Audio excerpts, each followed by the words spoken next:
I want to welcome each and every one of you to the launch of the Sustainable and Child-Friendly Municipalities Initiative. This ceremony is being held in all 9 municipalities across Belize at the same time, involving young people from schools across the country, government officials, municipal leaders, and stakeholders to witness our signing of a commitment to dedicate and pledge ourselves to making our cities and our towns more child-friendly. I want to first apologize to you for 2 things. The first is that we have gathered all of you young people here to listen to a bunch of politicians talk. The second is that in many cases, I want you to recognize that we, your leaders, have failed to achieve the kind of social and developmental goals that we long for in our communities. We have failed to build the kind of society that each of you young people can be proud of, the kind of society that you feel supports your growth and development, a society that is safe, that listens to you, that values your contributions to national life, and that encourages each and every one of you, the young people of our nation, to reach your highest levels of personal fulfillment. So why are we here? We are here gathered together for you, to come with you to say that we support you, to encourage you, and to recommit ourselves to building a society that we can all be proud to call our home. Today we gather to sign a commitment, and we must ask ourselves, is it of value for us to come together to say that we care about you? Do we, as your politicians, have the credibility to say that we value you? Do we deserve your time and your trust? I have my own views on these issues, but I will say that for as many times as we need to do it, we must come together on occasions like these to recommit ourselves to working towards a more just society.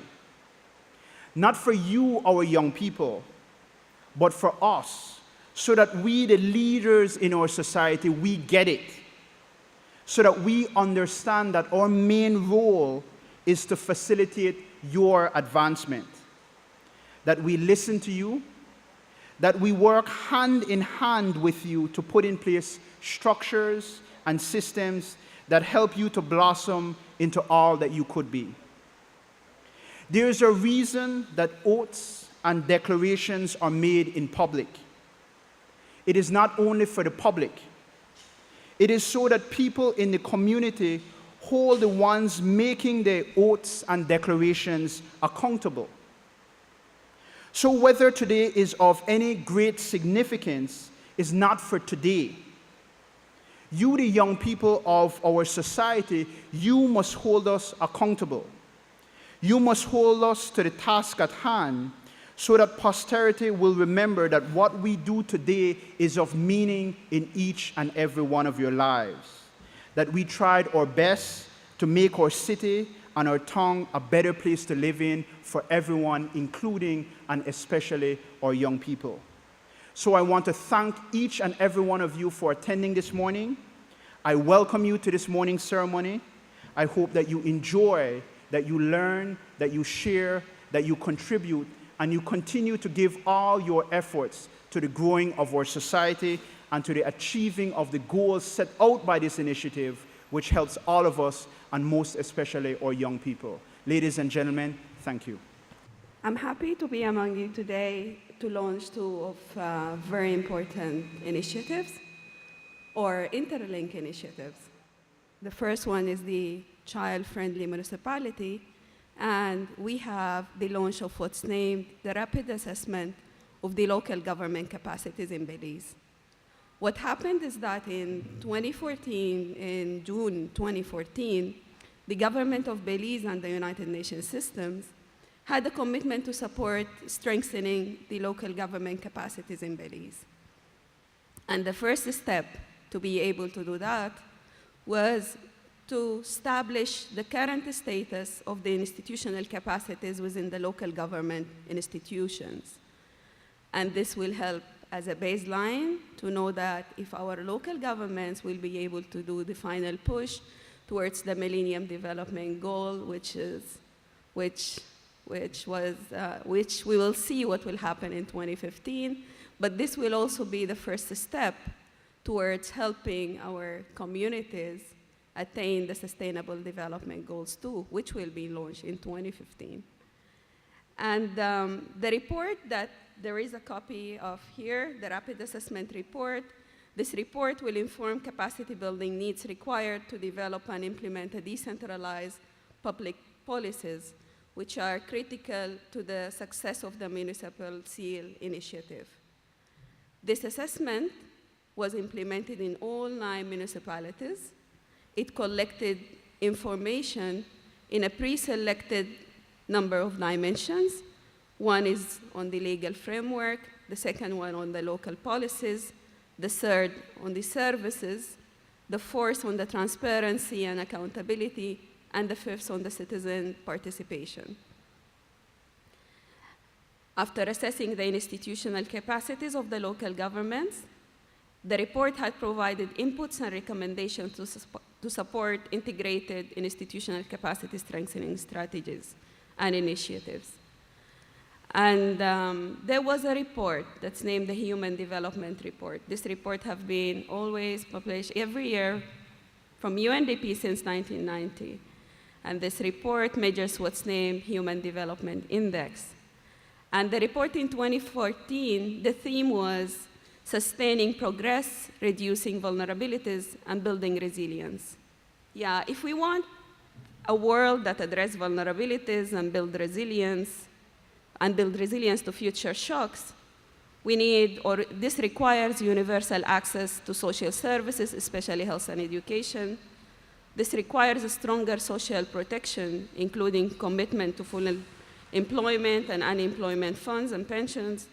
This requires also that we ensure that we have responsive and fair institutions, and we work together towards increased social cohesion for building community-level resilience. The key success factor of this rapid assessment and initiative, I think, or key success factors are that the process is nationally owned, is nationally led, is implemented by, the assessment was implemented by technical people, but the implementation of the initiative is designed by the people. It had adopted an integrated approach, and it was inclusive during planning and will be inclusive during implementation, as have been well highlighted by the mayor. We are pleased to provide the findings of this rapid assessment and wish to express our gratitude to the 9 municipalities that contributed to the development of this report. Special thanks to Belize Mayors Association and all the mayors of Belize, to the Belize Chamber of Commerce and Industry, the members of Belize Youth Social Audit Network, and the members of Belize Youth Social Audit Network. Gratitude to the UNDP Regional Service Center for Latin America and Caribbean, colleagues in UNICEF Belize and UNDP Belize, and the Department of Local Government for leading and supporting. We especially acknowledge Honorable Godwin Hulse, Minister of Labor, Local Government, Rural Development, National Emergency Management, Immigration and Nationality for his support and commitment to the process. I thank you all, and thank you. Thanks. I wish to commend the mayors of the 9 municipalities and the Ministry of Labor, Local Government, Rural Development, National Emergency Management, and Immigration and Nationality for allowing the UN to go hand in hand in supporting your MDG achievements.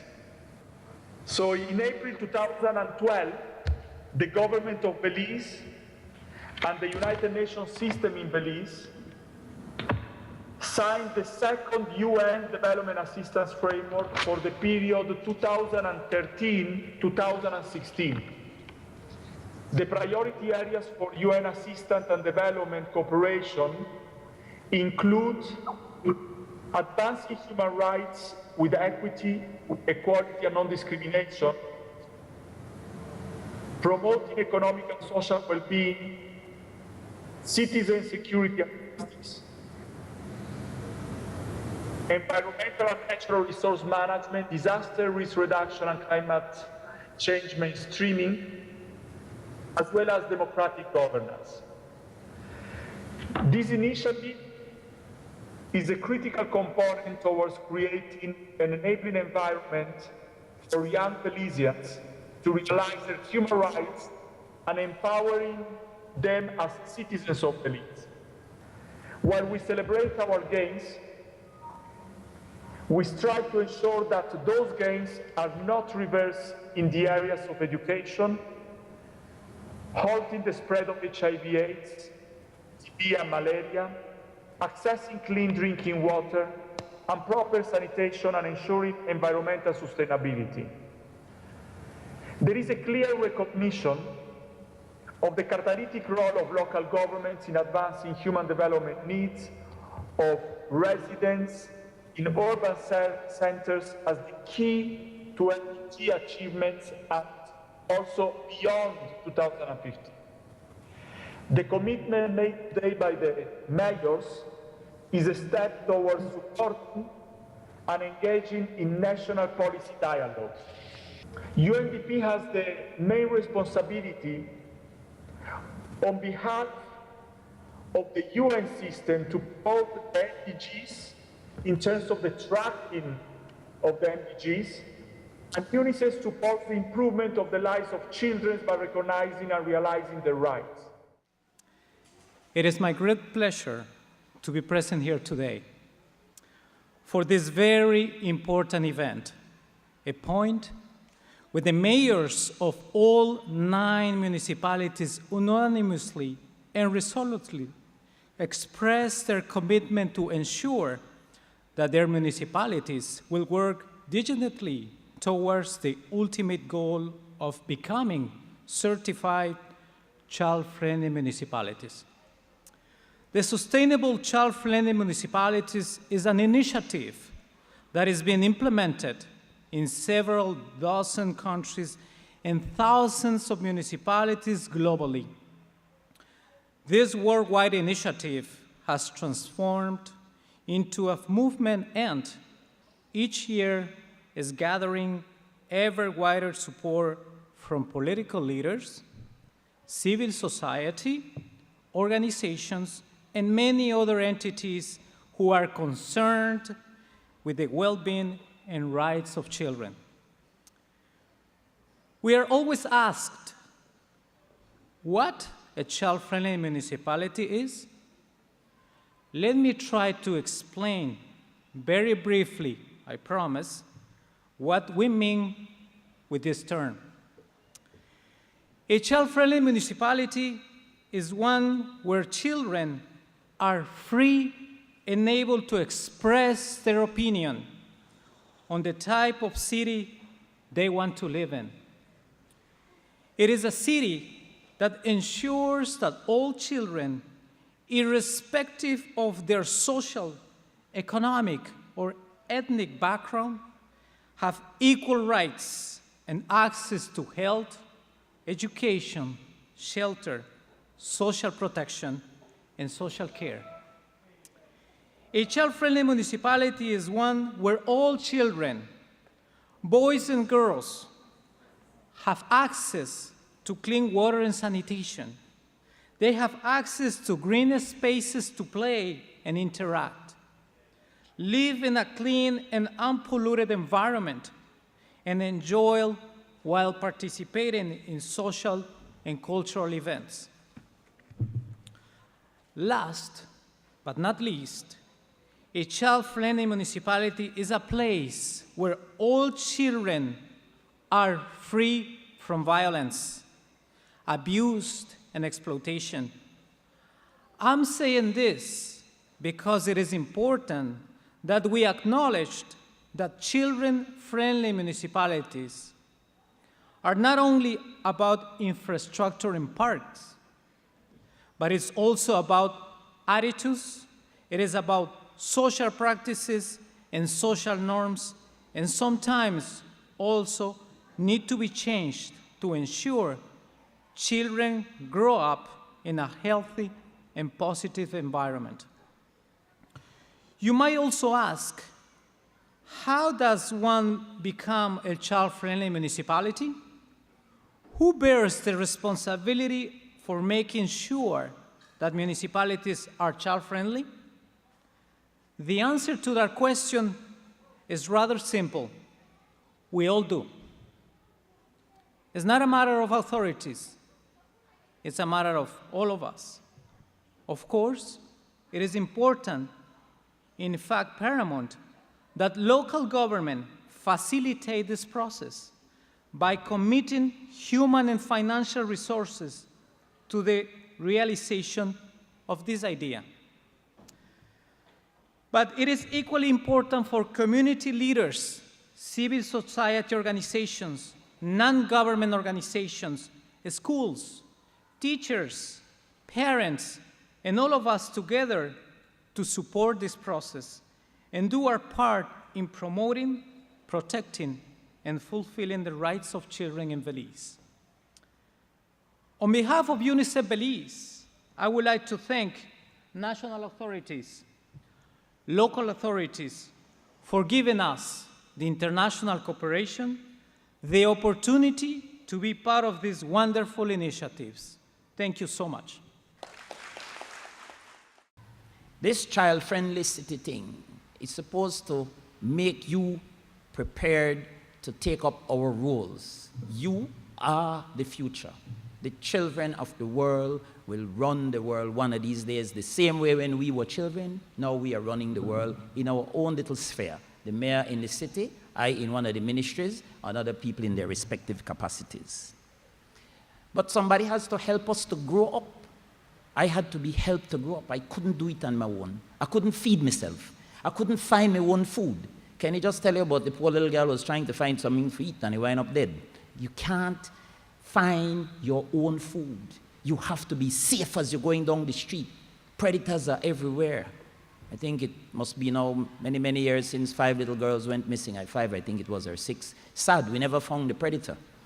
But that is the kind of thing we want to prevent. We want you to smile. We want you to enjoy BTL Park. We want you to go safe to school.